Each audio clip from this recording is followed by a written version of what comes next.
4岁男童被烟花击中，情况危急。4岁男童被烟花击中，命悬一线，警方紧急追查肇事者。兰开夏郡警方正呼吁一名男子协助调查伯恩利榆树街的烟花伤人事件。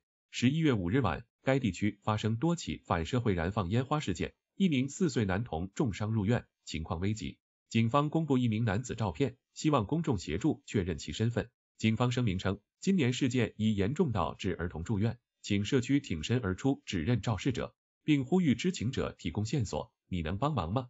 男童仍在医院抢救，警方强调需尽快查明真相。